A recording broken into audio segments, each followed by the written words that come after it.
Alright, hello everybody. Welcome to the 411 Ground and Pound MMA podcast. We are your weekly look into the wide, wacky, wonderful world of mixed martial arts.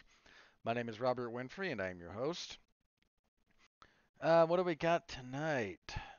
I mean, I'm recording this in the evening. You can be listening to it whenever, so forgive my chronological prose on occasion. Tonight, we got stuff. There was yesterday, UFC was back in London for UFC on ESPN Plus 82. That was a card. Ups and downs, fair to say. Um, we'll review that. Then this Saturday, big weekend in combat sports this Saturday. There's a couple of boxing matches, neither of them bad. One of them is the best fight all weekend. I'm not going to go deep on it, I promise. I know this is an MMA show, but you get to indulge my occasional discussion of boxing here.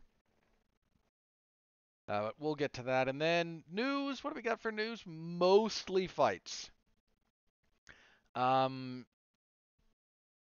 I'll talk about that bit of news with with the review. That's it's the easier thing to do. But mostly some fight announcements, some fight changes, stuff like that. So I think that's most of the news thus far. All right, yeah, that's it. So if you could please interact with the product a little bit, like, comment, subscribe, whatever's applicable to your podcast platform of choice. I can speak. Star rating, written review, anything that helps feed the unknowable eldritch monstrosity that is the algorithm. So, thank you very, very much as always. I appreciate the heck out of you. Anything else? No, I think that's up for the intro. All right, let's get into this, shall we? So, UFC on ESPN Plus 82. Main event. First, hang on. Before I get into the fights in particular, I'm going to once again make the case that 15 fights on a UFC card is just too many. Not just UFC, like anything. Uh, it's just too many, man. I saw Eric. I was struggling with this before I saw the tweet because I actually saw the tweet like after the event was over because Twitter's not always chronological. But I think I saw Aaron Bronstetter even put a tweet out that was like, anybody else who just normally watches all this stuff struggling to stay focused on this card? I don't know if it was because it started. The prelim started at 10 in the morning for me, so that was noon Eastern. I don't know if it was because it started earlier. I don't know if it was. That probably didn't help. Then you factor in just 15 fights, man. It's just. They ran out of time on the prelims. I mean, I'll talk about this. The cut where the cutoff was, where it wound up being. It's like when I get into the fights in particular, but the fight between Davy Grant and Daniel Marcos was supposed to be the prelim main event, but we had like two finishes on the prelims. Everything else was a decision. And when you're dealing with that many fights, okay, sorry, that's a slight exaggeration. So, first fight of the night, so I'm going to read off the method and time, not the results here for the prelim, starting with the first fight. First round, 326, finish. Decision, decision, decision, decision, decision.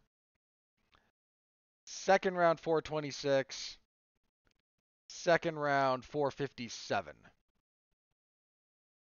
I don't know which of these fights were they banking on ending quickly. Because I guarantee when they put it together, they weren't out there going, that flyweight fight, because that was the first fight. Well, that'll get out of there in a hurry. No, they didn't expect it. It did. But I mean, were they banking on the heavyweights not going the distance? It's mediocre heavyweights. Like that usually goes the distance, I think. Good heavyweights don't always. At this level, yeah. What else? I mean, you can't count on like Ketlin Vieira and Panny Kianzad. That was going the distance. Like I don't know what the thought process was here. I really don't. Um, so yeah, they wound up bumping Marcos and Grant to the main card just because when they were ready for that fight to walk out was when the main card was starting. So just too many fights. It's just too many. It leads to a rushed broadcast. It leads to nothing being memorable. It's a it's just a bad look. It's just a bad look. Um, so general complaint there. All right. So main event. Tom Aspinall. He done run over Marcin Tybura. First round TKO 113. Punches mostly. There was an elbows. They were breaking a clinch. Follow up right hand drops him. Gets on top. Pounds him out.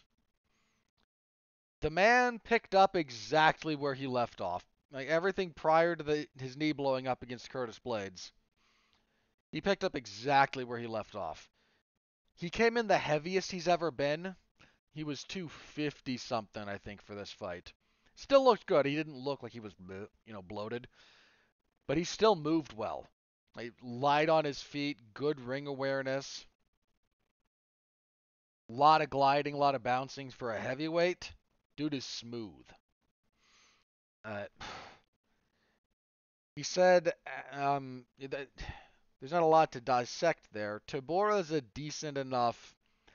Here's the problem with Tybura. Like, he was on a pretty good streak. I talked about it a little bit last week.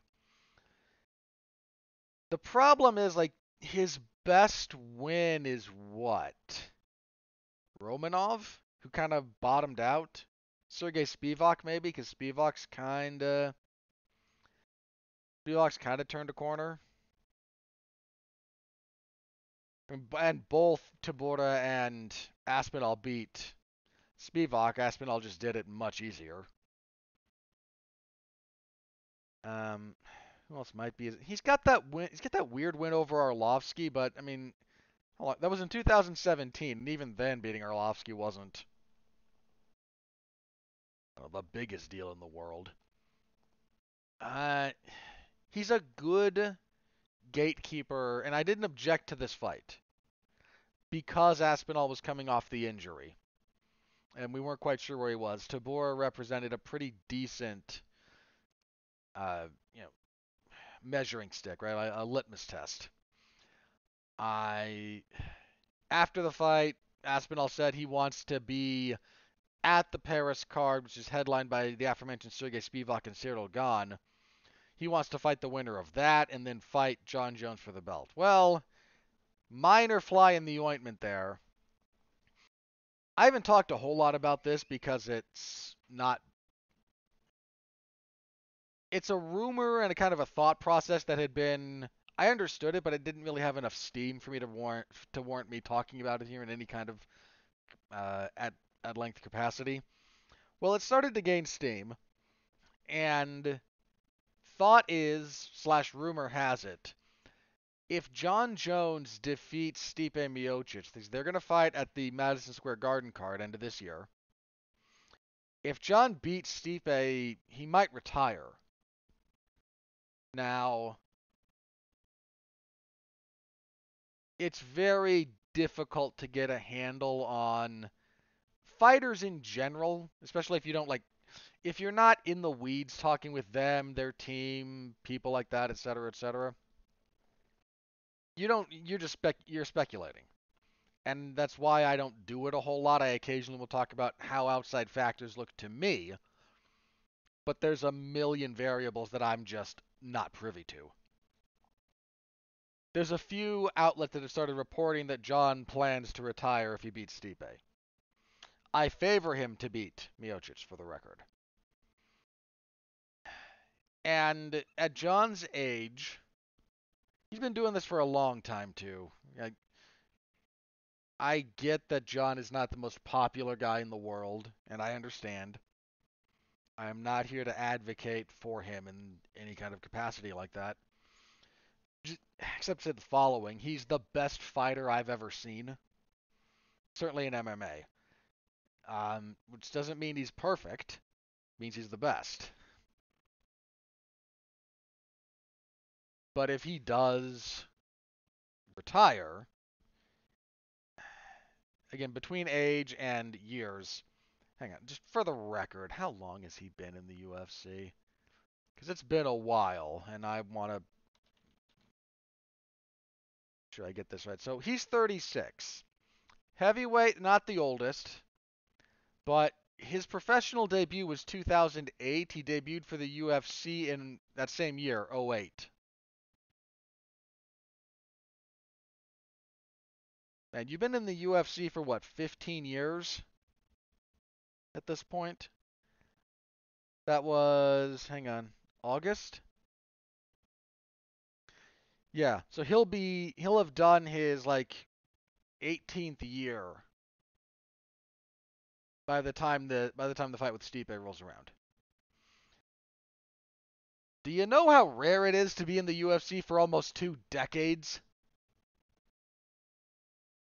I mean, it's ridiculous, especially to do it at his level with his success, and he's had his outside the cage hiccups, and I get it, and I'm not saying you have to be a fan, but I am saying good grief. If he wants to be done, he's become a two-weight world champion, which is a severe rarity. He'll have defended both of them, assuming he beats Miocic, which is very likely. I'm not I'm not counting out Stipe Miocic in that fight at all, but likely is John winning.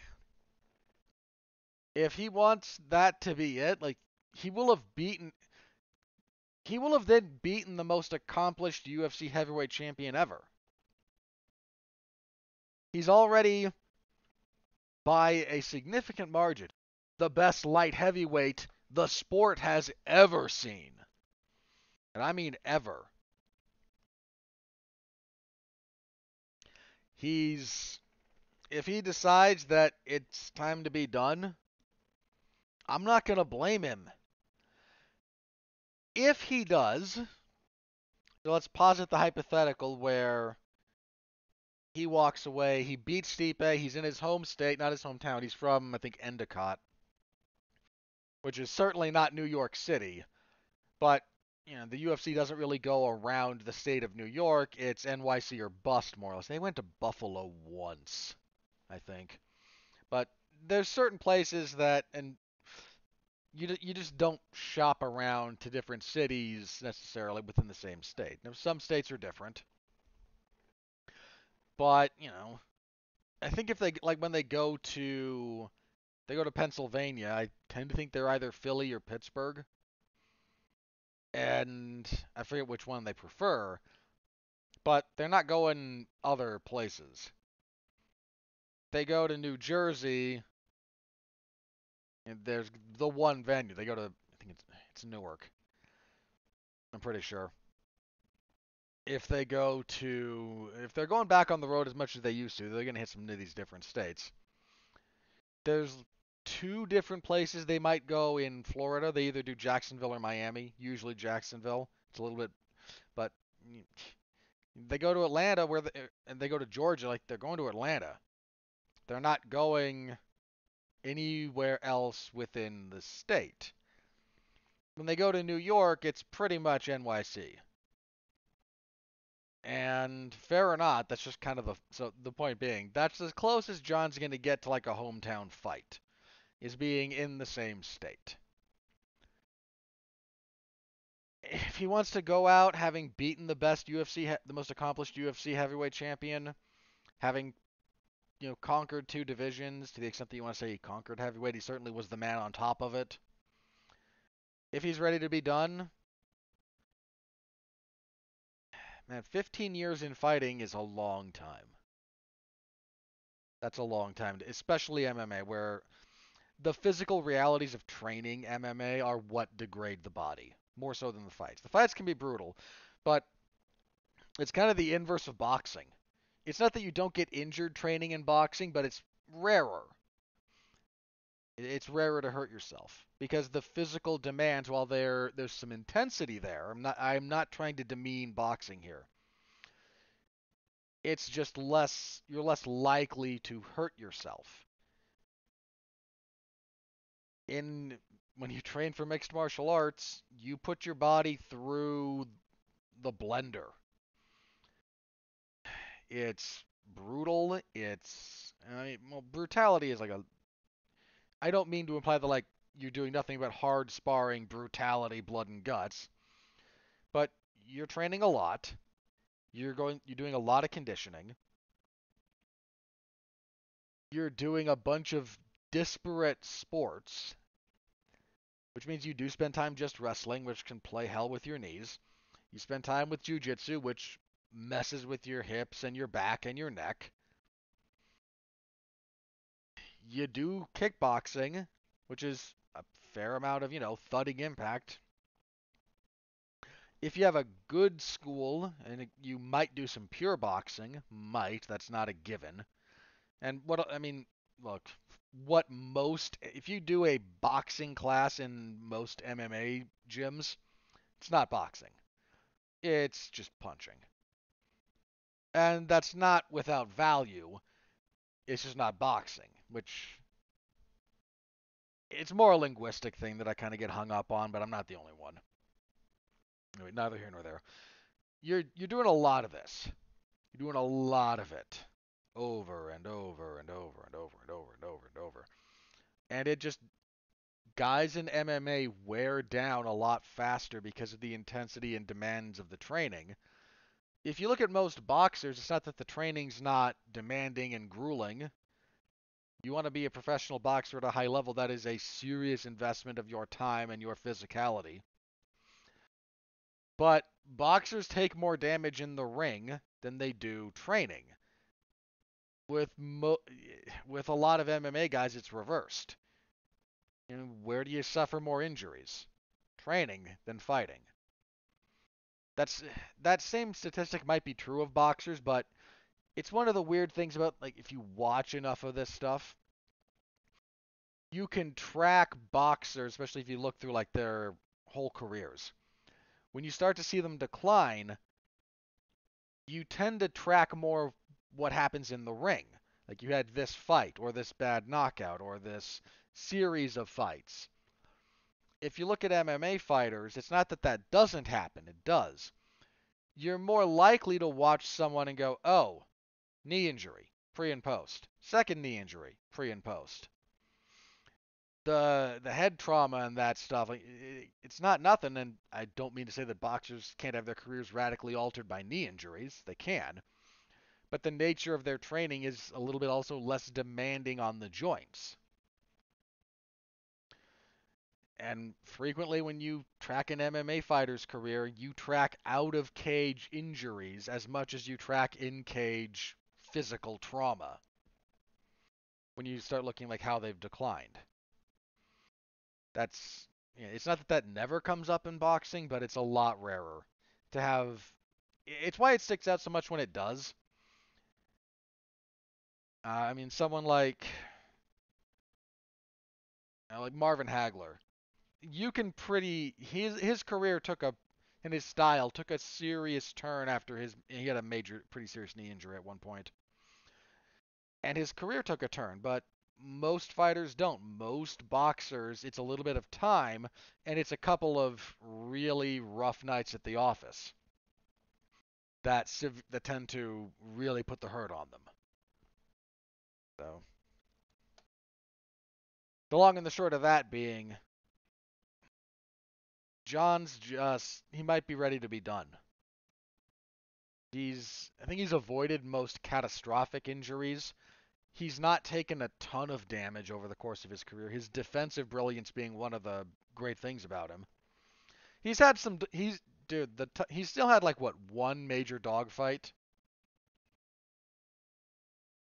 I think the only like again serious kind of it's not that Vitor Belfort caught him in an armbar, and that messed with him a little bit. But the only like dogfight, dig deep, blood and guts affair he ever had was that first fight with Gustafsson, which is to this day one of the like three best light heavyweight title fights the UFC's ever put on. I think maybe the only one I would have it number two. I might have it. I think it would only put it behind the glorious insanity of Glover Teixeira and Yuri Prochazka. Other than that, like that's your cream of the crop right there. So you can take all that, and if he's just ready to be done, I get it. I absolutely get it. If it would leave the belt vacant, and on the plus side, there's a pretty easy fight to make for the vacant belt. Right, and I know we've got Gon and Spivak coming up. I don't think it has anything to do with that fight. If if this happened tomorrow, right? If John were fighting at 292 or 291, sorry, excuse me, and beats Stipe Miocic main event, says this has been incredible. Thank you all for everything, but I've been doing this for 15 years. I've been in the UFC for basically my entire career. I'm ready to retire. The next fight you make, you get Tom Aspinall and Sergey Pavlovich. You put them in the cage and you let them fight, and you can do the winner of Gon and Spivak next. But Pavlovich and Aspinall, assuming that belt gets vacated by John's retirement, that's the fight you put together. And I don't think it's so. The big thing you have to hope for is that John retiring doesn't curse this belt like it cursed light heavy, the 205-pound belt. So, we'll see. But Aspinall, he looked good for a while. There's still a handful of questions about him that we're just gonna have to wait and see until somebody can push him to answer them. We don't know what he looks like later into a fight. How's his footwork hold up over a long period of time? How's his cardio? How's his punch resistance?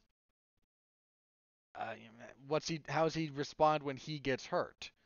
We don't know. He's been just a dominant force. I mean, his stat line is absurd.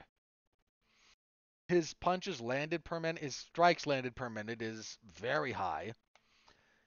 His striking defense is very high. His takedown accuracy and activity is pretty high. His takedown defense is good.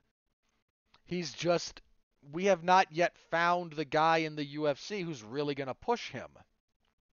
That's one of the reasons that Curtis Blades fight was made, last year. It was meant to be, okay, here's your step up. Because Blades, he'll push you. Strong wrestler, pretty durable. Will put damage on you if given the opportunity. It was they under different circumstances, I'd say maybe even try to rebook that fight, but that's not where we are now. So I am curious to see what happens to Aspinall when he's pushed, but right now he still looks every bit the future title contender and would not surprise me one iota if he wears gold. He's looked that good this far. So, good performance from him. Pretty good way to cap off the night of fights, all things considered. Co-main event. This was hilarious. So, Yulia Stoliarenko defeats Molly McCann via armbar 155 for the first. You put Molly McCann in the co-main event as just blatant homerism, right? There's no reason. This is not to insult Molly McCann. But if we're talking meritocratically, no reason for her to be in the main event other than try to get the hometown crowd. I mean, home country. She's from Liverpool, not London. But try to get them kind of fired up for a. And you give her a Yulia Stoliarenko 1-4 in the UFC. Was this her flyweight debut, actually, Stoliarenko? I think she fought more at bantamweight, didn't she? Yeah. Yeah, she did. Um, well, 1-4 in this one, I forget. She had one other fight in the UFC in 2018. She lost a split decision at a tough finale and then did not get signed, so she fought her way back. Oh, she had that absurdly bloody fight in Invicta. with Lisa Verzosa. If you haven't seen that one, man, look, that is crazy. The amount of blood those two shed. Absolute insanity. Anyway. But they do everything they can to set up Molly for success. And less than 2 minutes later, nope. Yeah, Stoliarenko hits a takedown. A not bad takedown. Gets the back. Kind of gets off to his side and decides to. First, she kind of looks to go to mount. Can't quite get there. Is losing the position. Goes for the armbar. They're, the general positioning should have made the defense here easier for Molly.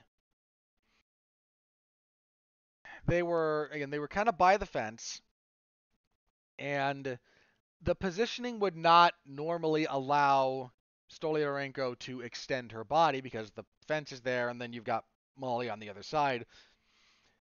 And to Stoliarenko's credit, she adjusts her angle a little bit and starts applying lateral pressure towards the elbow to try and get Molly to move.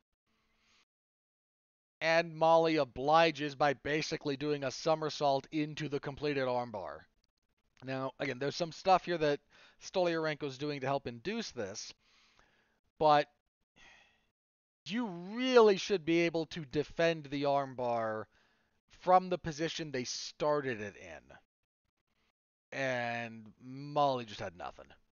So I I like a good hometown. I don't mind a loud kind of hometown and enthusiastic crowd, but also because I'm me, hearing the hometown crowd get silenced is I enjoy that. I don't know why. It's a little perverse, but I mean, I remember when Rashad Evans knocked out Chuck Liddell, Atlanta actually. Dude, you could have heard a pin drop. I mean, if you could hear it over Rashad Evans' mother screaming her head off. His mother or his wife? I can't remember. One of those two. It's either his mother or his wife at the time. I believe they've since divorced. But you can hear this person screaming excitedly, and there's not much other reaction from the rest of the crowd, so it comes across very, very like I don't hate that. That kind of amuses me. So the London crowd getting silenced, and thankfully, I'll give the Londoners credit here. There was another fight earlier where they booed the guy who won because he beat the again the British guy, and it was a decision, and I don't think they liked the decision, and they booed him when he's being interviewed, and again, it was more an extension of we don't think you won than screw you. Um,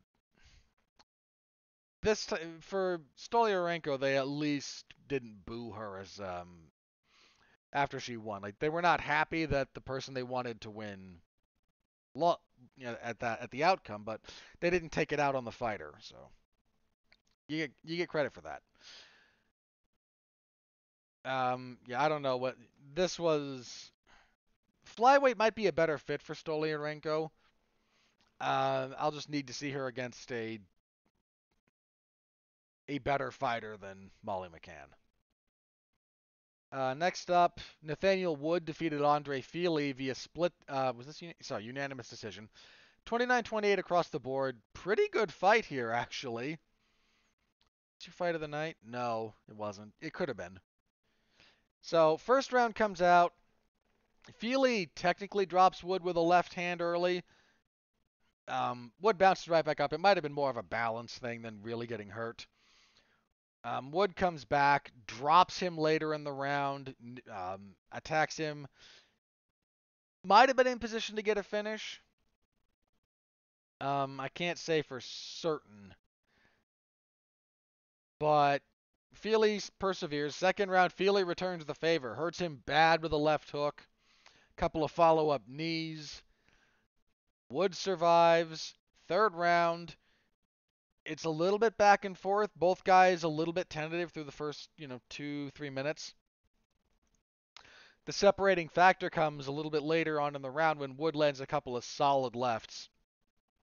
He doesn't drop Feely, but he clearly has. It's enough to win the round. Gets the decision. And fun little fight. Wood said after the fact he'd like to fight someone in the top 15, someone between 10 and 15 at featherweight. I don't think that's unreasonable. This was what? His second, or this was his third win at featherweight, I believe. Yeah, so he's beaten Charles Rosa, Charles Jourdain, and Andre Fili. Given his general record in the UFC, which is very good, I would absolutely be okay with him getting a shot at the lower end of the top 15 after this. Fili apparently was threatening to stick around the UFC for another 10 years. I've never. To me, Andre Fili has always been the same guy. I have not. I have not done a deep study of his career, so I'm not trying to be dismissive. I've just never seen meaningful, consistent improvement from him. He's always had the same trick, kind of the same tricks, kind of the same weaknesses for basically his entire tenure. So, let's see, middleweight Paul Craig defeated Andre Muniz. TKO. This was elbows basically from Mount. 440 of the second. I don't know what to think about this one. I might be ready to call Muniz a bust after this. Not that not that Paul Craig is some scrub. That's a pretty. That would be a wild exaggeration of Craig's position. He had a couple of points there when it looked like he should have been better off than he was. And he struggled once they hit the second round. We had a couple of fun grappling exchanges here. Muniz went for kind of a slightly modified 100% sweep. At least that's what I've heard it referred to as. Is probably a better word for it. He only had one arm, but it's kind of like a bottom Nelson. The problem is like when you go to sweep the other. So if you've never seen this one, it's if you've seen how would I describe this? If you watched any pro wrestling and you've ever seen someone do like a butterfly suplex or the setup for Triple H's pedigree, right? So it's kind of similar. You get it's not sort of underhooks. You kind of like again, you kind of butterfly the arms. Now there's a neck crank there if you get both of them. He only had one, so you try to use that more for leverage. The problem is when you sweep, if you sweep that way, their heads kind of under your arm, almost like a guillotine, but instead of wrapping around the neck and grabbing, you wrap under the arm and over the back, and then you grab your arms, then you grab hands and use that for leverage. Doing that over your head, which is what Muniz was doing here, provides opportunities for counters. And I mean, it was kind of what he had to do. It's a nice sweep, but if the other guy reads it, he can use it to his advantage, and Craig did. So that was a nice little move. Craig at middleweight, you know what? I might be a believer. Um, he's a tall guy for the division. The cut didn't seem to go too bad. He didn't look. I mean, even when he weighed in, he didn't look too sucked out. He didn't look too drained. He's still got all the weaknesses that he used to have. But when I say I'm a believer, I don't think that this move down. I don't think it's unsustainable. Might be the best way to phrase that. I don't think he can only do this once in a great while, or that he loses too much in the transition. He might still not, make it to the title level, but I think he's clearly not losing it. He has not lost so much in the cut that he's no longer a competitive fighter.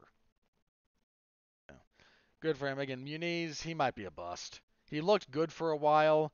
He's got some good grappling, but I mean, I hate to call the guy a bust after, two losses in a row in the UFC. That seems, when he's got good wins. Antonio Arroyo, Bartosz Fabinski, he broke Jacare's arm. Eric Anders, Uriah Hall. That's the man can fight. But if Brandon Allen, it might turn out that Brandon Allen laid down a decent blueprint. Now, Craig's win was very different, but there's still a little bit of he needs to get right in a hurry. Just put it like that, because if he loses his next one, um, that would be a real bad spot to be in. Let's see. Next up, lightweight Faraz Ziam defeated Jai Herbert via unanimous decision, 229-28 to 30-27. Not a lot to go on here. A lot of clinching. Both guys theoretically strikers, but if you don't, how do I phrase this? Something about the contours of MMA, and I mean the sport in general. If you might have a skill set in which that is your best skill set. But if it's not enough better than your opponents, you wind up going to something else. This is why you see a lot of strikers who start wrestling. Like maybe, we're both good strikers. Yeah, but we're not enough better than each other to really decide this is a worthwhile investment in our time. So we spend more of it trying to find other advantages where maybe the risk is not as great and where we feel the skill disparity is greater. I mean, I hate to phrase it this way, but this was kind of like the bread and butter of a lot. Like this is the reality of a lot of, especially earlier generation fighters. Like Chuck Liddell got famous fighting a bunch of guys who he was a markedly better striker than. What happened the first few times he fought guys who could? I mean, once he kind of got over the initial hump of I'm a striker, but I don't know what I'm doing on the ground. And he got over that hump. Like, who gave him problems? Dude, he might have beaten Alistair Overeem when they fought in Pride. Overeem gave him fits because Overeem knew how to strike. Rampage stopped him because Rampage wasn't afraid to strike with him. And Rampage stopped him twice, largely on that principle. It's it's the same thing here. Like, and then these two guys are both nominally strikers, but they're really only comfortable striking for prolonged periods of time when they're much better than the other guy. And here, again, we got a lot of clinching. I had it 29-28. Not sure I agree with 30-27, to be honest, but it kind of was what it was. Featherweight Lerone Murphy defeated Josh Kulabau via unanimous decision. 230-26 is in a 30-27. I'm okay with a 10-8 third for Murphy. He hit Kulabau in that third round with a glancing body kick. And it almost looked like it missed if all you did was watch it live. Replay? No. The toes and the ball of the foot just hit and skim across like from liver side up to the solar plexus and just that's so bad. That hurts so badly. If you've never been hit with one of those, like the thudding powerful ones are bad. And it's almost impossible to time these ones or to do it regularly because the distance is so you have to be just right. The other guy has to be just right, but if you get it where it's just like the last couple of inches that hit with power and then zip across. Oh, it's so bad. Coolabout dropped. Murphy jumped on him. Couldn't finish him, but good win for Murphy. He wanted a ranked guy next. I'm okay with that. He's undefeated. His only blemish is that draw he had with Zubaira Tuhugov.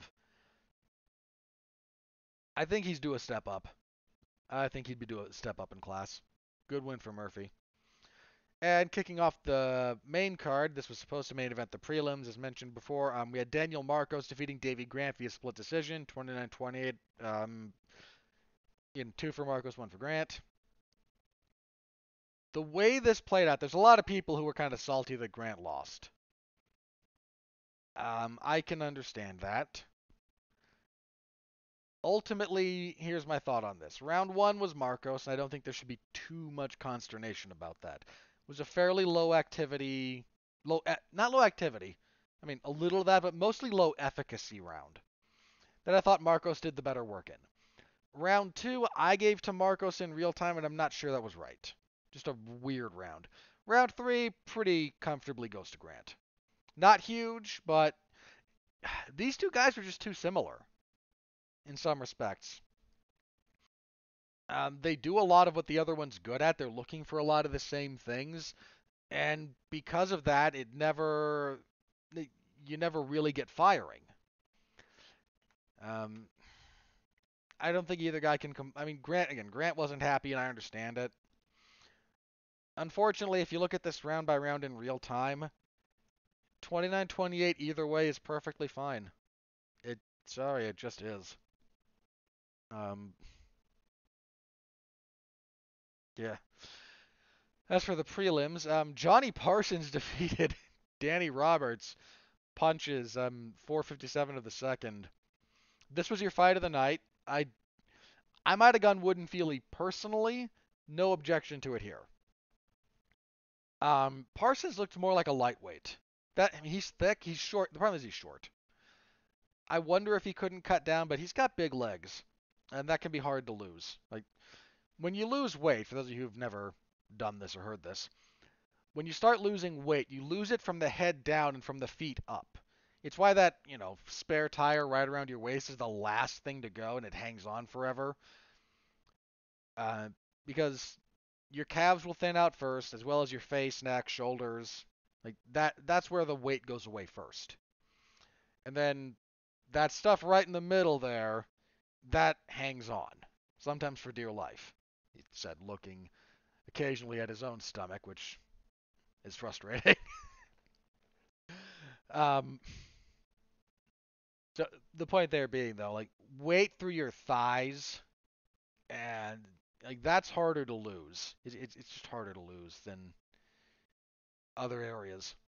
So I don't know if he's just going to be one of these guys who's shorter at welterweight in general, but I mean he said after the fight he wants to fight Paddy Pimblett. He'll go to lightweight and he'd love to meet him there. So lightweight might be a possibility for him. If it is, he should consider it because he made this work, but the size difference he's going to have at welterweight would be a problem. I was relatively impressed with Parsons, actually.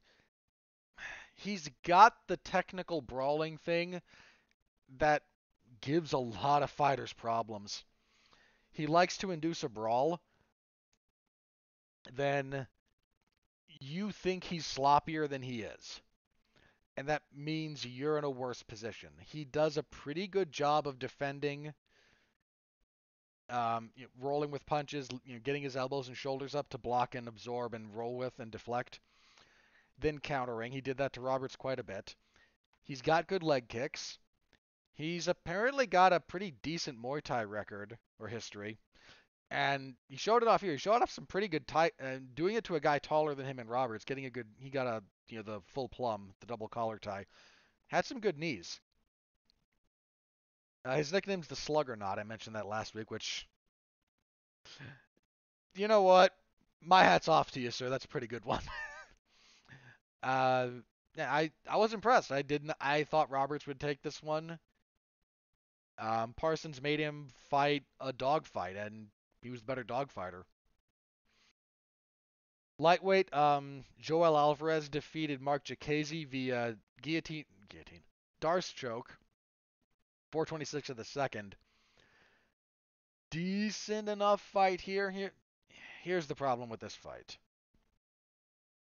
The ending was no doubt affected by an unintentional clash of heads that happened.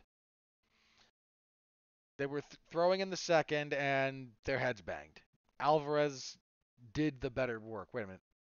Okay, no. We haven't gotten to the... There were some headbutts last night, guys, and um, there's one of them that we'll talk about when we get to it. I had to remember which fight it was, but we'll talk about it. This was one of them. What was the one on the ground? Where did that one happen? Was that Muniz? It might have been Muniz who just headbutted Paul Craig on the ground. I mean, I don't think he was just trying to headbutt him. He was coming down with a punch, and I don't think he was the most responsible with his head position. Let me just put it like that. They took the position. The ref took the position away from him, which I think was fair. Yeah, it was Muniz because Paul Craig after the fact was like, "Why'd you? Why? I was on bottom, but why'd you make me stand up? I was okay down there after getting headbutted." This one, unfortunately, the ref missed, so they banged heads. Jacasey backs up. Alvarez presses forward. Jacasey tries a takedown. Part of the reason I think I was okay with them not changing this to a no contest, it sucks that the ref missed that. I want to be very, very clear about this. That really sucks. But there was like a whole other sequence and a half that took place after that foul that you can argue how much it contributed, I suppose. And I don't know. I feel bad for Jacasey. I'm gonna put it like that. Like that's unfortunate. It's unfortunate the way it played out. Heavyweight, Mick Parkin defeated Jamal Poogs via unanimous decision, 30-27 across the board. This fight sucked.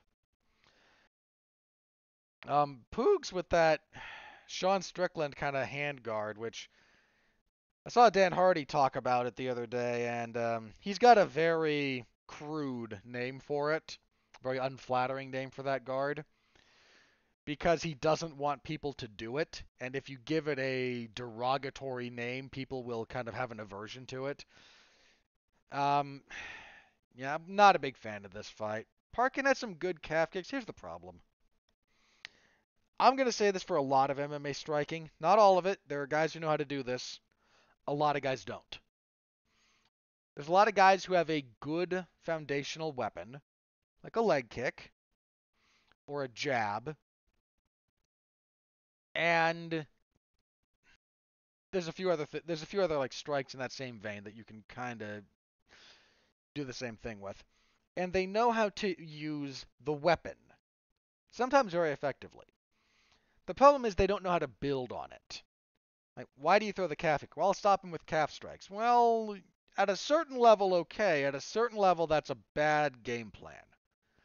It's an okay strategy to open things up, but if your plan is I'm gonna stop him with leg kicks, that's gonna go away when you fight guys who are good. So, if you've got somebody hurt to the calf, what does that open up for you? What's the plan? What does this lead to? You can have a good jab. What does it do for you other because it has to do something other than that. You're not going to stop someone with a jab. I'm not saying it's never happened, but you don't count on that. Even the times when someone has been stopped with essentially a jab-like punch, usually it's after something else has really badly hurt them. The jab can be a very good weapon. It's a very important weapon. But you can't just jab for the sake of jabbing. The jab has to open up an angle. It has to close distance to let you land something else. It's a part of the game. The calf kicks are a part.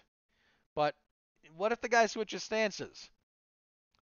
That happens. And what are you going to do? You're going to start chopping at the other one? You're going to try to? You might have lost a lot of time but doing that. How's your offense once they switch?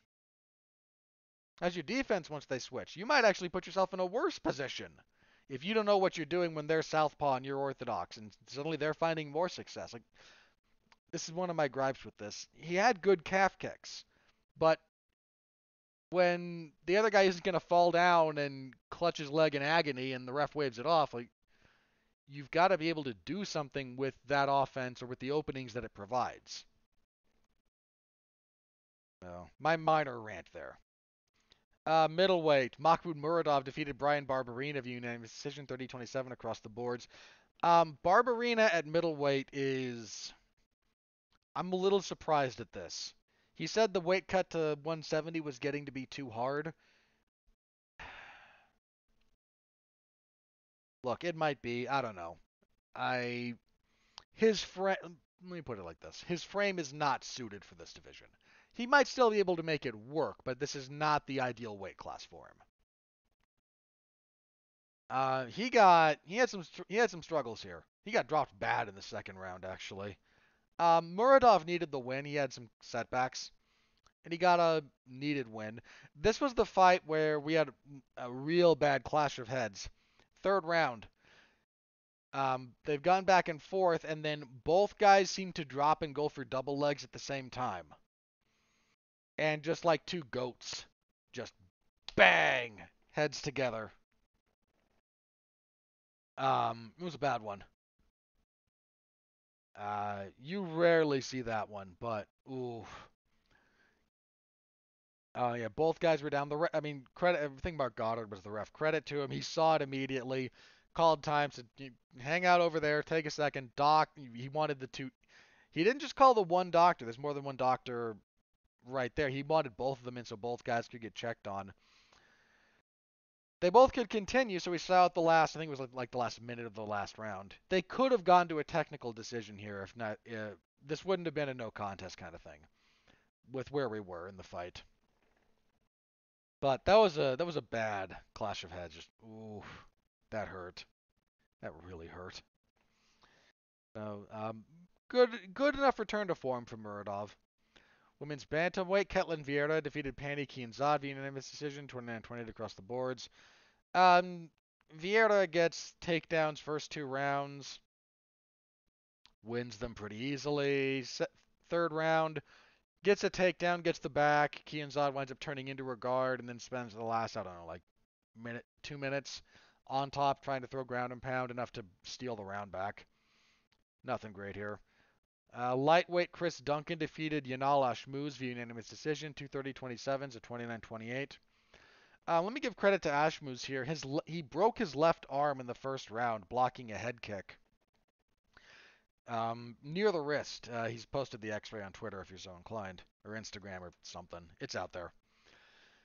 And he couldn't use his left hand for anything after that. He couldn't throw it. He couldn't even. He told his corner he couldn't even make a fist with it. So he spent rounds 2 and 3 fighting with just his right hand and kicks, basically. And he hung in there. So I give him credit for his toughness. Duncan's a little bit too much. Good kicks at distance. Pretty good range management. Not a terrible fight. At strawweight, Bruno Brazil defeated Shauna Bannon via unanimous decision, 229-28 to 30-27. Bannon, I don't know, is ready for the UFC level. She was like 5-0, I think, coming into this, 6-0. Yeah, I don't know. I don't know that her career has done a whole lot of favors by being in the UFC this early. And kicking everything off, Jafel Filio defeated Daniel Barres via arm triangle, 326 of the first. Barres had a lot of success early. He dropped Filio with a body shot, made him stand back up, dropped him again with it, and here he made him stand up again and kind of lost the momentum. I understand not wanting to get drowned in the guy's jujitsu. So the first time he made him stand, I kind of could see it. Like, okay, you hurt him, but he's still there enough that you don't want to. It might not be a good idea to go down there. The second time, I think it would have behooved him to follow him down and at least make an attempt at finishing it down there. Because look, Filio didn't milk it to the point where the ref was going to stop the fight, but ref, get up, I'm making you stand up, and all right, I'm getting up. It was enough for him to recover, come forward. This for a 3-minute fight, this was actually pretty good. Returns fire. Once he got him down, Filio was just way better on the ground. Got him down, pass guard, arm triangle attack. Yeah, that was a wrap. But that was actually a pretty decent little fight. So that was it. It was a night of fights. Just too many. It all kind of blurs together at a certain point, and it was a night of headbutts more than anything else. So there was that. If you want my full report, it's over in the MMA Zone of 411mania.com. Stop by, give it a read. Much appreciated as always. All right, let's move on to UFC 291. So, 291, coming to the world from my neck of the woods, Salt Lake City. It's a good card. It just is. Your main event, a rematch I've wanted for quite some time. This is. Uh, I'm going to say this for the sake of accuracy and then never again. For the vacant BMF title, which means nothing. Rematch between Dustin Poirier and Justin Gaethje. These two, since their previous fight, which was great by the way, have identical records. I think, if memory serves, they're both 4-2. Fought several of the same people, and they're both lost to. They both lost to Khabib, and they both lost to Charles Oliveira, and that's it. Um, I am pumped. I was pumped for their first fight. I might even be more pumped for this one. Uh, their first fight was so good. And Gagey in his current form, I think, presents different problems. So you've still got Poirier, power puncher, cardio for days. Pretty good top game when he wants it. Unfortunate habit of jumping the guillotine. Um, Pretty durable, but man, that's going to catch up to you at some point. That just been in wars. I mean, not like Gaethje hasn't, mind you, but then Gaethje's current form, the shift from just offensive buzzsaw to slightly more thoughtful, more power generated, a little bit more tactical. I mean, it's worked wonders for his career. It's given him some really big wins. He's taken less damage. That's what got him to the title shots. Because he's had two since then. Yeah, it's gonna be something. I don't know which way I'm leaning here. I really don't. I think logically it should be Poirier is who I should lean towards. He's still super durable. He's still got, part of what made Justin Gaethje work so effectively in their previous fight, a little bit of the leg kicks, but he was able to find some holes in Poirier's defense just by virtue of offensive volume. Um, I mean, Poirier's defense stumped Max Holloway for long portions of their second fight. Holloway even complained about it, like he's blocking weird, and Poirier's the way he gets behind his shoulder and elbow and whatnot. If Gaethje goes to the body, that might be a problem for Poirier. I don't expect him to. Gaethje's not much of a body worker, but it's a thought. The leg kicks are going to be something. I mean, dude, in their first fight, Gaethje tore Poirier's was it his quad or his hamstring? I think it was his quad. He tore it with leg kicks. He tore part of the muscle, um, which is brutal. Like the fact that Poirier, after like you could see him between rounds 2 and 3, and then between 3 and 4, like after the round ends, he just stops, bends over for a second, gets some of the weight off of his legs, and just he must have been in serious pain. So that might still be a factor. The Southpaw to Orthodox thing, it's not like it's instant uber kryptonite for Gagey. It does necessitate a few changes, though. Dude, Gagey being a bit more systematic with his approach, if he's got open side power, that might be a real problem for Poirier. Dude, if Gagey gets on his jab earlier than he usually does, too, I've said this before about Gagey. He works backwards almost. Most guys start with like something like the jab, use it to open up cracks, wear somebody down, find your reads, and then start bombing. Gagey bombs on you first.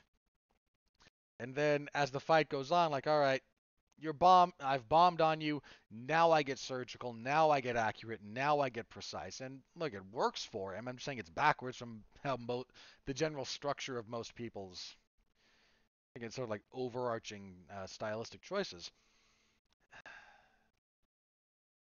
I don't know who Father Time is going to catch up with first here, and that's really kind of it for me.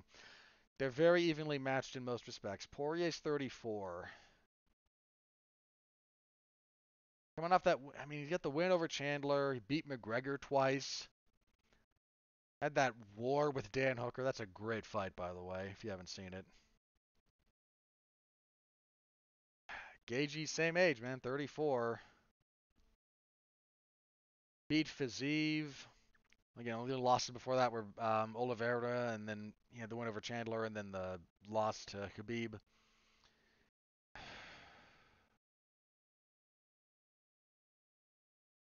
I'm very much just looking forward to this fight. For the sake of argument, and I think only for the sake of argument, I'm gonna lean towards Gaethje, and I may be very, very wrong here. This is somewhat counter to logic. Logically, it should be Poirier, and I'm not gonna be shocked if either guy wins. But Poirier hasn't had to deal with a good counter striker in some time. Look, he struggled with Oliveira because Oliveira pushed a ludicrous pace, got into a clinch, need him to the body. It's one of those things. Like, again, if Gaethje does incorporate some body work into his attack, oof, that might do wonders for his overall game, especially against a durable guy. But I I don't know. I just kind of feel like the slightly more patient version of Gaethje. It might be worse. Like Poirier might be the one to get on offense first and might just be able to overwhelm him. That's very possible.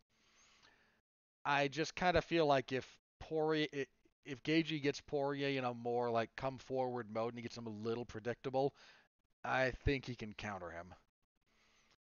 And both these guys have power, but Gaethje's got kind of crushing power. So I look forward to this fight. Again, loved the first one. Very much looking forward to this one. Co-main event, light heavyweight. Not for the vacant title, but one imagines the winner would be in that position. Jan Blachowicz, former champion, welcomes former middleweight champion Alex Pereira to the top of to the division. I am not going to say that Pereira cannot win this fight. I think he'll be a little bit less chinny at light heavyweight if he's not cutting as much because he's an enormous man. And him fighting at like middleweight was a little bit nuts. But his defense is a little suspect in smaller gloves. If you want a better detailed breakdown of this, Gabriel Varga, a multiple-time kickboxing world champion, he's got a good YouTube channel. He's got a video where he compares the defensive stylings of Pereira and Israel Adesanya. And a lot of what Pereira does defensively is kind of built from all of his kickboxing time with bigger gloves, whereas Adesanya does a lot more mobile stuff. And with some, you can't cover up the same way in MMA that you do in boxing or kickboxing because you don't have the big gloves. But so I'm not sure how his defense will work against Blachowicz. Blachowicz is going to go for takedowns. He'd be foolish not to, and he's not a stupid man. I don't know if he'll get him, but he's going to try. And if he gets Pereira down, Blachowicz on top is actually pretty good. He's got good passing. He's got great pressure. In addition to being a heavy man, he's able to look. He's a big guy, so I don't just mean heavy like raw weight, but he knows how to use it on top. Some guys on top, man, even if they don't look big, they can be heavy. Blachowicz is a heavy guy in that respect. If this goes to the ground, he'll have pretty serious advantages, I think. So I'm picking Blachowicz here. I'm not sleeping on Pereira, I promise. I know the man has a very real chance at winning this fight. I just think partially this is not a great stylistic matchup for him, and secondly, like, dude, Jan is not someone to trifle with. I know he kind of got run over by Glover Teixeira, but Pereira is not Glover Teixeira. That's a stylistic thing as much as anything else. So there's that. Welterweight. Stephen Thompson against another Pereira. Not related, but Michel Pereira. Um, Look, man, I like Stephen Thompson. You can't be Wonder Boy any though, man. You're 40, so you can't be Wonder Boy. He had that coming off that pretty decent win over Kevin Holland. That was a fun fight. But I think Thompson's a little past it. I mean, again, he's 40. It's welterweight. Pereira's weird though. Dude, Pereira's only 29. Good grief. His face, like, he just looks at least 5 years older than that, just facially. Um, Pereira is on a good run, man. He's what, 5 in a row? Yeah. I'm pulling for Stephen Thompson because I kind of like the guy, but if we're talking what I'm gonna pick, I kind of have to pick Pereira here. The younger guy, the bigger guy, the more dangerous guy by pretty much by most metrics. Moving on to lightweight. A while ago this might have been a fun fight. Now it's kind of sad. Tony Ferguson and Bobby Green.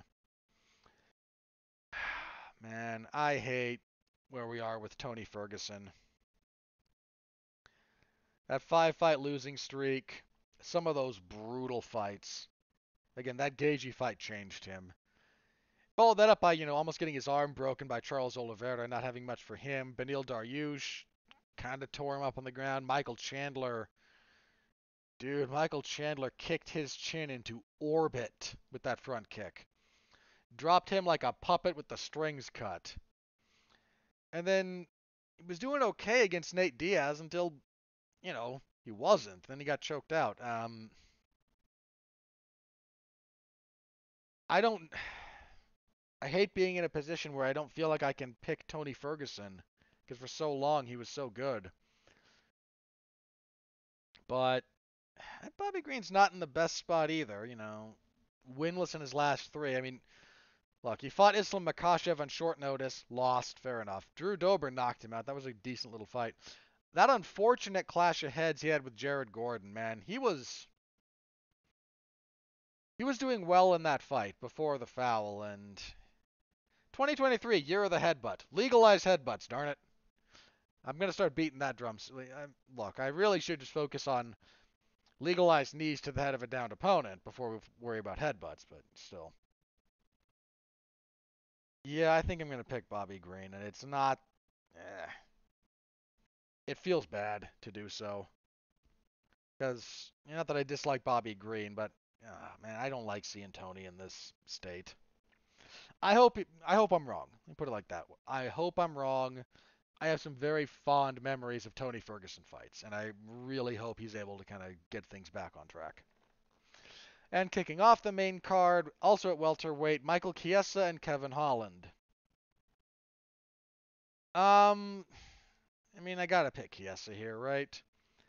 Look, Holland had a pretty good win. He knocked out Santiago Ponzinibbio his last time out, but he's struggled with wrestlers, especially if they actually get him down, and Chiesa's a pretty dogged wrestler. I mean, he lost to Sean Brady, and Vicente Luque before that.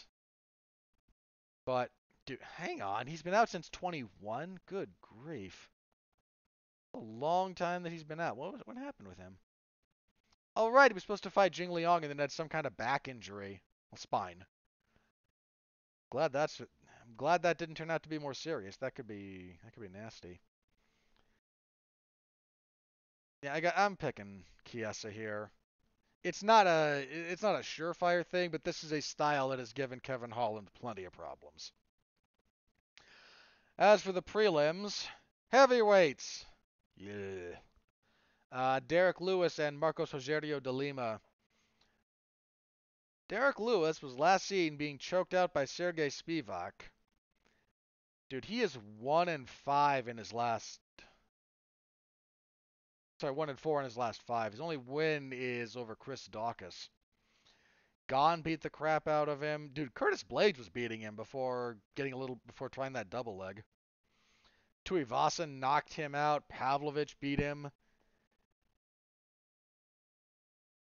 And again, man, it's not like DeLima is some world beater. This might be his punishment for beating their new, the guy from the Contender Series that we like, in Waldo Cortez Acosta. Oh, you beat that guy. Fine, fight Derek Lewis. Dude, DeLima has heavy leg kicks though, and Derek Lewis don't like those. I'm gonna go with Lewis, but I don't feel good about that. I don't feel good about that at all. Hang on, do we have odds on this? Actually curious about this. I don't normally bother with these, but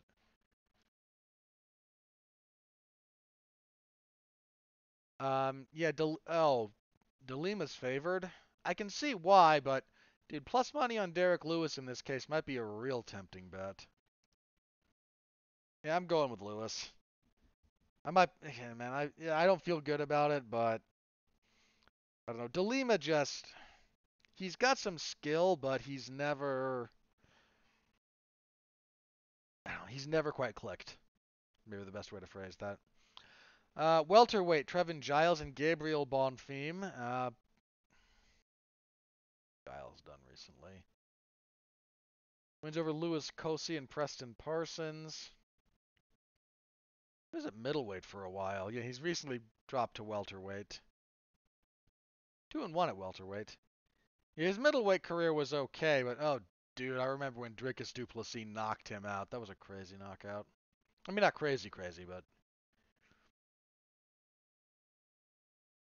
I feel like it's Bonfim, but I might be very wrong about that one. Like Giles is, he may not be a world beater, but he's not someone to trifle with.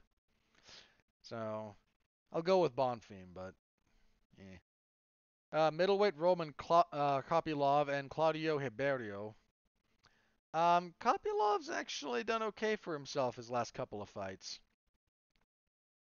He's 2-2, losses to Carl Robertson and then Albert Duraev, but he bounced back, knocked out Alessio Di Chirico, stopped Punahele Soriano. I need to look up Ribeiro real fast. I know he's been in the UFC. I think only twice. Yeah, he's 1-1. Yeah, I'm going with Kopylov. Okay, now that I remember who Ribeiro is. Might be another Claudio Ribeiro, or there's someone else with like a similar enough name that I was confusing him with. I think also for this portion of the prelims, we'll get Jake Matthews and Darius Flowers. Was he supposed to fight somebody else? Yeah, he was supposed to fight Miguel Baeza. Not a bad fight. Baeza had to pull out. I have no problem picking Matthews here. He had a rough outing against Semmelsberger, though. I mean, he looked so good against Andre Fialho, but immediately the wheels kind of came off again for him, so I'll pick him here, but I think I would have picked him over Baeza. Not that I thought very highly of Baeza, but that's another guy that hit a certain level and the wheels got shaky. On the early prelims, we have flyweight action, CJ Vergara and Vinicius Salvador. Vergara done. Pretty good win over De Silva. Double check Salvador. He is 14-5. I know he's been in the UFC. Yeah, he lost to Victor Altamirano. Yeah, I don't mind going for Garda here. Let's see, Matthew Semmelsberger and Ursos Medic. This is not actually a terrible fight. Medic is, 2-1 in the UFC. Lost to Turner, wins over Alan Cruz and then Omar Morales. Semmelsberger, I believe, coming off the win over Matthews. Nope, sorry, he fought Jeremiah Wells and dropped a split decision. His wrestling's still kind of a weakness, but I'm not sure Medic is the guy to really punish him for it. Yeah, let me go Semmelsberger. And then at women's flyweight, we have Miranda Maverick and Priscilla Cachoeira. Maverick has hit some really unfortunate bumps in the road. I thought she beat Erin Blanchfield, but her performance against Jasmine Jasdavicius was really uninspired. I'm going to pick her over Cachoeira because I never picked Priscilla Cachoeira to win. but she kind of needs to remind people that she's good. Otherwise, like, if you lose to Cachoeira, that's a pretty big red flag. And that's the card. So Saturday, I will be covering it over in the MMA Zone of 411mania.com. Please do stop by, say hello. I always appreciate it. Alrighty, let's move on, shall we? So the big thing that we need to talk about this week for the news is some fight announcements and changes. So let's start with a few of these. First up, unfortunately, we lost the fight between Corey Sandhagen and Umar Nurmagomedov. Nurmagomedov had a shoulder injury. He pulled out. Really sucks. I was really looking forward to that fight.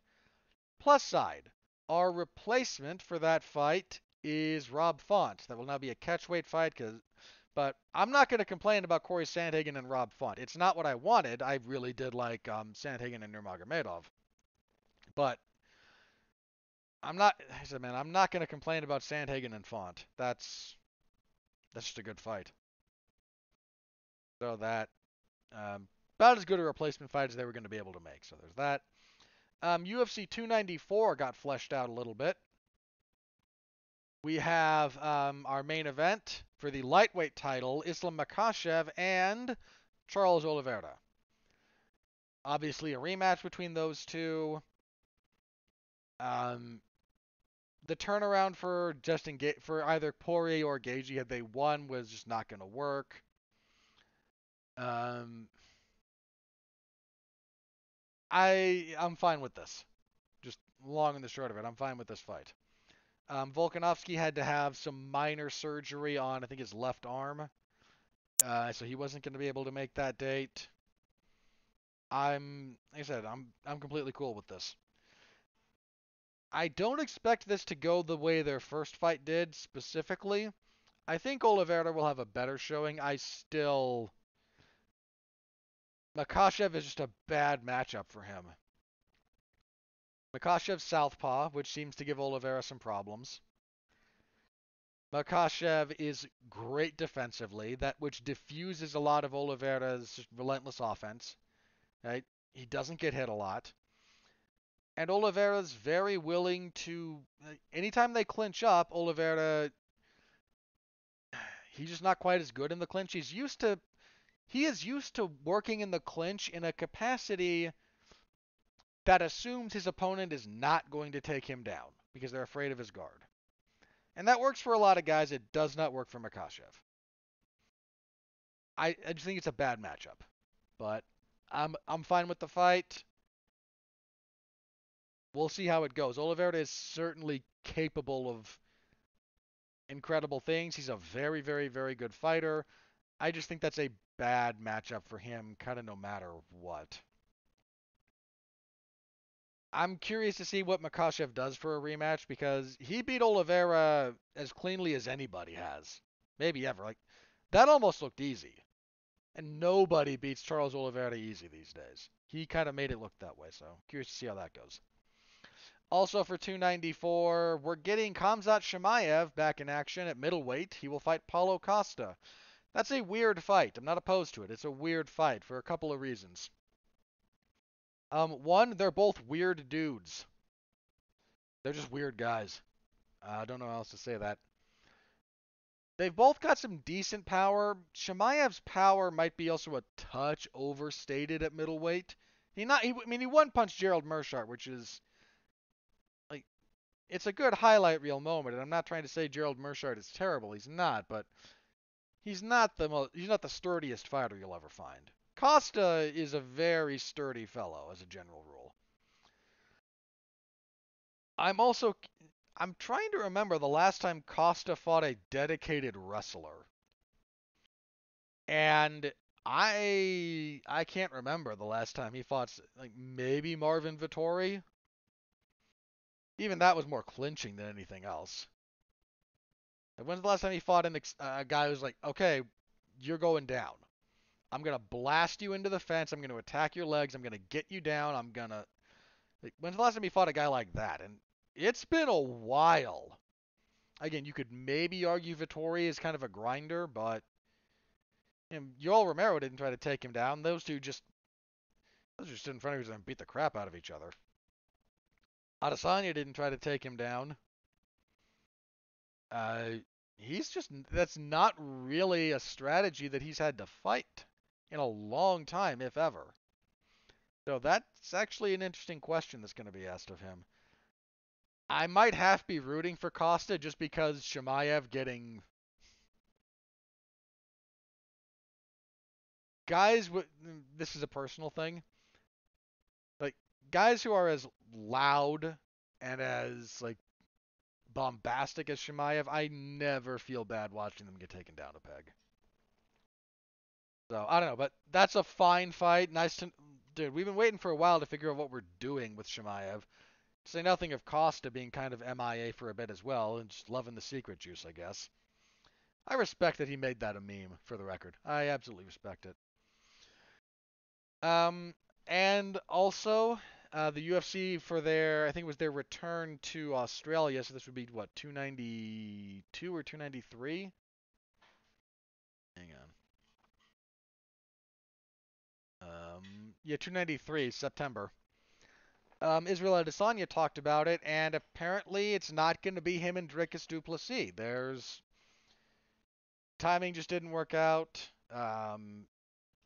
Dricus might have had, I think he mentioned like he had stuff that he had to heal up after the Whitaker fight. Fair enough, man. Look, if you have to try and beat Adesanya, I don't begrudge anybody going, all right, let me make sure I'm at my physical best. The weird part is, after, like, the next guy in line apparently is Sean Strickland. So we're gonna probably, dude, Sean Strickland needs to mail like a Christmas ham to Abu Smagomedov for making him look that good. um, Here's the wild. If you want something really wild, by the end of the year, we might have the following three people as UFC champions: Sean O'Malley, Sean Strickland, and Colby Covington.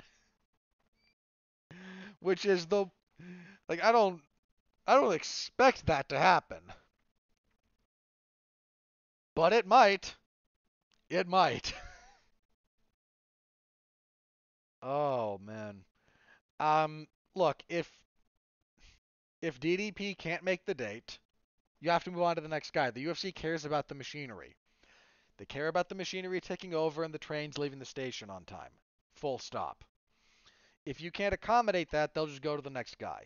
And fair enough, that's their prerogative. Whatever. Strickland winds up being kind of the next guy. I don't like his chances at all. Just for the record. Not one bit. But if you want one of the Oceanic fighters on that pay-per-view and you want a title on the line and Volkanovski's not available, you don't really have a challenger in another division, it's going to be Izzy. If it's going to be Izzy and it's not going to be DDP, we got to go down the line. Who's next and available? Preferably with momentum, preferably that he hasn't already beaten. And believe it or not, you wind up at Sean Strickland. That's just where we are. So, that's being discussed. Won't be surprised if that gets made. It's a fight. I don't know. Any other fight announcements that I wanted to... No, I think that's it. All right. Have any other news here? Not off the top of my head. So let me check Twitter, see if anything crazy is broken. If not, we will do plugs and then we'll get out of here. No, doesn't look like it. So, plugs. Let's see, last week. Doing Damn You Hollywood last week. Last week was Mission Impossible, Dead Reckoning. Which, boy, did that take a drop. We'll talk about that specifically. Two movie reviews. I'm not on one of them, but I'm going to plug it anyway because a friend of mine suffered for this one. So Monday there will be a triple feature on the podcast W2M Network of the Barbie movie Sisu and the Machine. That is Mark Radulich and Ronnie Adams, and I feel bad for Ronnie having to watch the Barbie movie. That poor man. Look, I didn't watch it. I'm not going to watch it. I have a grandfathered exemption from that movie because if you'll all recall, I believe the first time they were talking about the Barbie movie coming out was like 2016, 2017.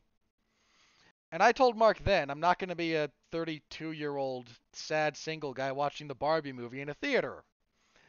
Now that I'm 37, that hasn't changed. In fact, it's gotten worse. So no, I was never going to see that. But I feel bad for, look, Mark will find enjoyment in it because Mark's weird. I feel bad for Ronnie.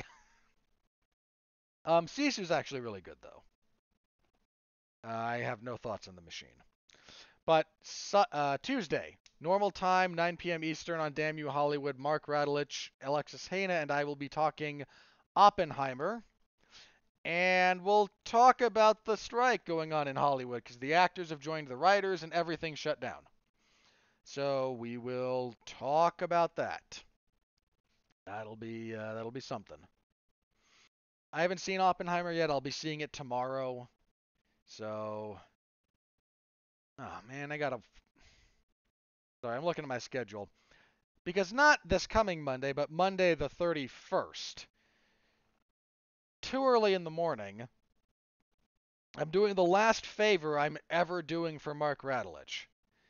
This is the last thing I'm ever letting him guilt me into. I let him guilt me into talking about The Idol.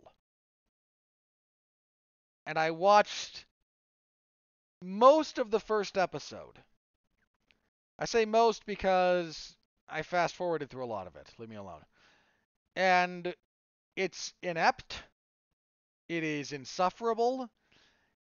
It made me want to drive, go to wherever they were shooting this, kill everyone involved, and then myself. Like, I just. He wanted to talk about it and said, please, someone, do this as my birthday present. And because Mark is my best friend, I said, sure. And I get to spend a giant chunk of this. It's not that long, thank God. And I mean that literally. I have expressed gratitude to my Father in heaven that that show is not longer. I object to its existence, mind you, but it's going to be a short review. That's all I'm going to say. It's going to be a short review. Anyway, we're talking Oppenheimer this Tuesday on Damn You Hollywood. So tune in for that. Should be a pretty good discussion. I find Nolan to be one of the more interesting filmmakers working right now. So tune in for that. Thank you very much. As for other stuff I do, my usual spate of coverage. MMA and professional wrestling, that will be whatever MLW puts out on Thursday. They're coming in on going back to reels for Underground, and when they do that, I will not be covering it anymore. I cover them when they do Fusion. I can't when they go Underground for reasons related to timing and stuff. Someone else will if you care. Someone else will cover it. I think Jeremy does it when I can't. And then WWE SmackDown on Friday and the UFC event on Saturday. And then we will be back here next week and we will be reviewing UFC 291. We will bask in the afterglow of glorious violence together. It will be awesome. And we will preview UFC on ESPN 50. That's the aforementioned fight between Corey Sandhagen and Rob Font. Catchweight fight. Pretty good fight. So we'll give you a full preview. Oh, no. What? No. Hang on. I got to count now. 1, 2, 3, 4, 5, 6, 7, 8, 9, 10, 11, 12, 14. 13 is pushing it. 13 is pushing it. 14, 15, you're asking for trouble, man. You're just asking for trouble. I don't know what else to tell you. Hold on. How good is this card, actually? I haven't looked at it. Because I like the main event. It's a good main event. But what else do we have here? Bahamondes and Klein. Billy Quarantillo and Damon Jackson ought to be fun. Jessica Andrade. Tatiana Suarez and Jessica Andrade is a relevant fight. It's a relevant fight. Woodson and Garcia. Sean Woodson's interesting because he's a freak of nature at featherweight. Don't know how he does it. Kyler Phillips and Hani Barcelos is not bad. There's a lot of filler on this card, though. A lot. That might be a longer night than I thought. I'm gonna spend that card going. The main event's coming. The main event's coming. The main event's coming. I've got a feeling. All right, full preview next week though. Let's not get ahead of ourselves on that one. All right. With that out of the way and done, thank you very, very much as always for listening. I appreciate you guys so much. Stay safe out there. See you next week, and continue to be well, be safe, and behave.